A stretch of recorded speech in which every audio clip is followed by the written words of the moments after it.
del año pasado. Además, ejerce funciones en la defensa pública desde el año 2005 como coordinador director general de la Consultoría Jurídica, coordinador nacional de actuación procesal en el sistema autónomo y coordinador general del despacho. Inició en el año 1996 dentro del Poder Judicial, pues además también se dedica como profesor en el área. También trabajó en la Dirección Ejecutiva de la Magistratura, fiscal del Ministerio Público, abogado auxiliar y asistente en el Tribunal Supremo de Justicia, director general del Ministerio del Poder Popular para el Proceso Social del Trabajo. Ha sido reconocido por la Escuela Nacional de Magistratura por su trayectoria como docente del alma mater del Poder Judicial. Bueno, pues ha dedicado una vida entera al trabajo dentro del Poder Judicial y por ello, bueno, queremos conocer en detalle, nos decías antes de irnos a la pausa, que están trabajando dentro del marco de una revolución judicial. ¿Qué significa esta revolución judicial? Y en ese marco, ¿qué implica el trabajo de la defensa pública? Que estábamos explicando en el primer bloque un poco lo que es el trabajo de la defensa pública, cuál es la diferencia del defensor público general al trabajo del defensor del pueblo, por ejemplo, ¿no? Que es parte quizá de las preguntas o de las inquietudes más recurrentes. Sí, la competencia de la defensa pública se refiere estrictamente a la asistencia y representación de una persona que requiera nuestro servicio en las distintas materias, en un caso en particular, en un proceso judicial o en un proceso administrativo ante un tribunal, un órgano jurisdiccional a título personal. Okay. En la Defensoría del Pueblo, su competencia, su rango de competencia mayormente se refiere a los derechos colectivos y difusos, un problema que afecte a una colectividad, a un número determinado de personas. Es por esto que la defensa pública tiene participación directa ante el órgano jurisdiccional. Como tú sabes, por decirte un ejemplo, un proceso penal está constituido por un juez que es el que decide de acuerdo a las solicitudes y requerimientos que hace el Ministerio Público y por otro lado la defensa pública. Entre estas tres instituciones, Tribunal Supremo de Justicia, Ministerio Público, Defensa Pública, deciden el resultado de la administración de justicia para esa persona en particular. Nosotros, la Comisión Presidencial de Revolución del Sistema de Justicia, que inició el año pasado con los centros de detención preventiva y actualmente se está desarrollando en todo el territorio nacional en los internados judiciales de la mano con las directrices e instrucciones del presidente de la Comisión de la Revolución del Sistema de Justicia, el capitán Diosdado Cabello. Todos los diputados y diputadas de la Asamblea Nacional vienen trabajando de la mano con nosotros, haciendo un recorrido por todos estos centros de detención preventiva y todos estos internados judiciales, donde nos constituimos en los internados judiciales, en los centros de detención preventiva, con los jueces, los fiscales, los defensores, el Ministerio de Servicio Penitenciario y la Defensa Pública, para en sitio evaluar cada caso en particular y de acuerdo a la evaluación proceder, en el caso del tribunal, a realizar el pronóstico, la decisión que corresponde, bien sea una medida cautelar sustitutiva de libertad, bien sea realizar la audiencia preliminar que no se ha realizado, inclusive aperturar un juicio que no se ha iniciado, acordar alguna fórmula alternativa de cumplimiento de pena, en el caso de los penados y penadas, realizar la evaluación psicosocial y después del pronóstico favorable de comportamiento, el juez puede emitir su pronunciamiento. Es decir, tenemos un mandato constitucional y nuestro presidente de todos integrarnos como sistema, porque para poder lograr que el sistema de justicia funcione debemos estar todos engranados, debemos estar todos trabajando en conjunto para que este privado de libertad obtenga justicia. ¿Qué opinan, por ejemplo, con planes de justicia como los que se han llevado a cabo, por ejemplo, en El Salvador con el gobierno de Nayib Bukele? Ha generado muchísima polémica en el continente, polarizando las opiniones a favor y en contra, ¿no?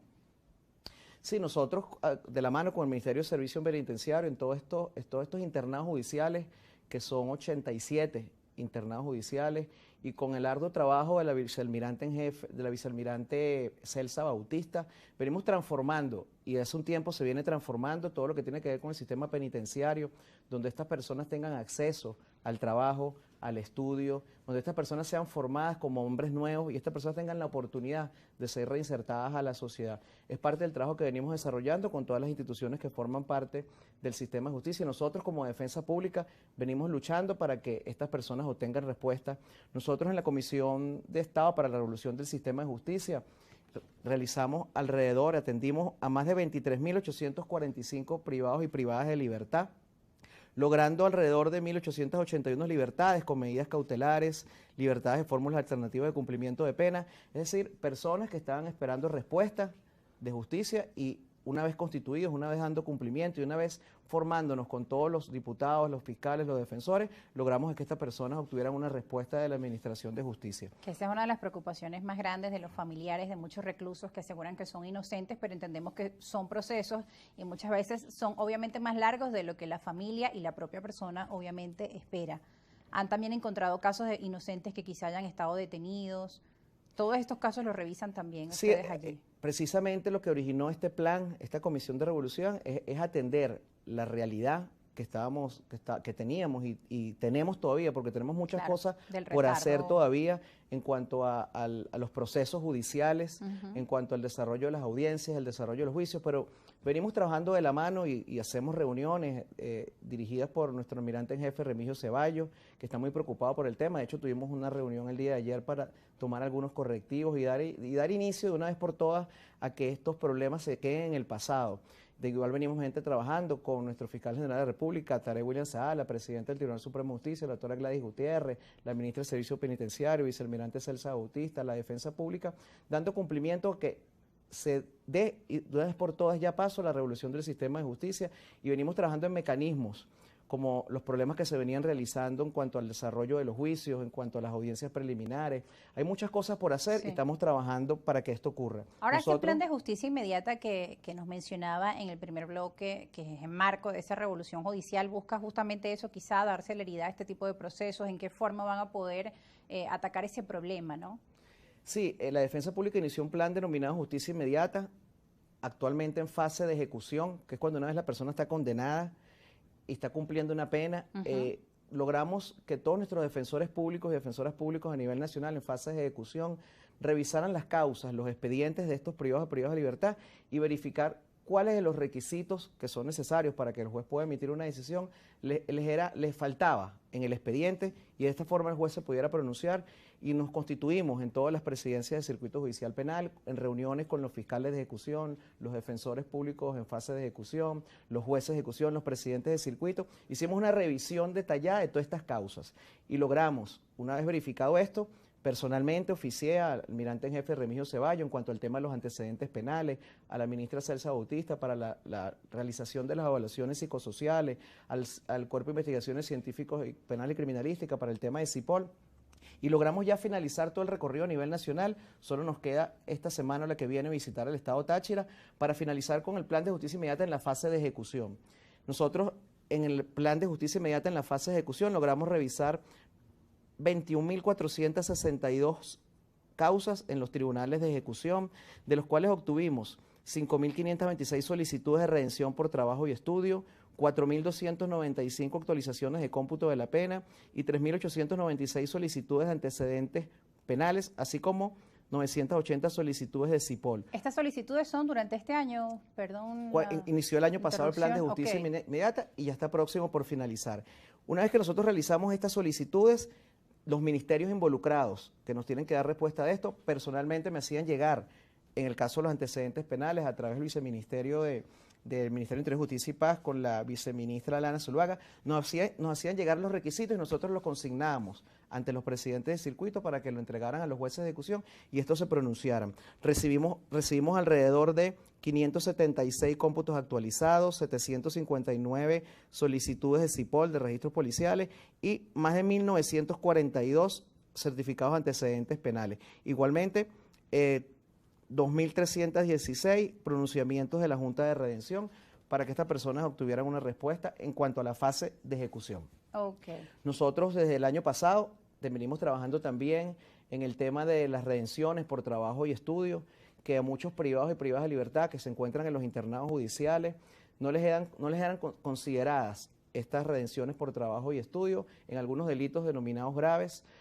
considerando que el 75% de la pena tendría que cumplirla físicamente. Sin embargo, venimos trabajando con la presidenta de la Sala de Casación Penal, la magistrada Elsa Gómez, para que este criterio a nivel nacional pueda ser manejado como corresponde, que la redención por trabajo y estudio es un derecho, no es un beneficio, y que todo aquel interno que está privado de libertad, que durante el tiempo que se encuentra privado, trabaja y estudia, le sea considerado, para que sea una disminución de la pena y esta persona pueda ser reinsertada a la sociedad, que es la finalidad de la pena. Que ¿Y hay algunas excepciones dependiendo del caso o de lo que haya hecho la persona que está detenida, o en todos los casos la revisión ¿O tiene secciones? Al ser un derecho constitucional, todo privado y privado de libertad, independientemente del delito que se cometa, tiene derecho a trabajar y estudiar, porque esa es la finalidad de la transformación del hombre nuevo, que la persona estudie y trabaje. Sin embargo, a la hora de que el juez se vaya a pronunciar sobre alguna fórmula alternativa de cumplimiento de pena en algunos delitos denominados graves, tiene otras circunstancias que atender para que la persona pueda optar a este beneficio. Y es por eso que estamos trabajando para que todos los jueces del país, todos los jueces en fase de ejecución, les consideren a estos privados de libertad el trabajo y el estudio como una fórmula para optar a una fórmula alternativa de cumplimiento de pena. Ahora, ¿cómo lograr llevar pues a los reclusos hoy en la situación actual de nuestro país, todo este proceso de educación, de transformación de los centros penitenciarios? Pues también nos hablaba del tema psicológico, que también es muy importante, sobre todo en estos tiempos que la salud mental pues también se ha vuelto una epidemia global según la Organización Mundial de la Salud. Entonces también cómo lograr esa transformación de una persona que entra a un centro pues con tantos vicios y dependiendo, ¿no?, del tipo de hecho que haya cometido, lograr esa transformación en el ser humano. Sí, estamos avanzando y demostración de eso es el trabajo que se está realizando en los centros de detención preventiva, donde estas personas no deberían estar privadas de libertad por más de 60 días y una vez que pase este tiempo debería pasar a un internado judicial para que pueda ser sometido a un proceso de formación, de estudio y de trabajo. Estamos tratando de descongestionar todos estos centros de detención preventiva y que sean trasladados a los internados judiciales para que den inicio a este proceso. Igualmente en los internados judiciales, que te comenté, eran 87, ya en la mayoría de ellos todos se están realizando estas actividades agrícolas de estudio a través del INSE, a través de las distintas instituciones y estas personas vienen trabajando y vienen estudiando en todos estos internados.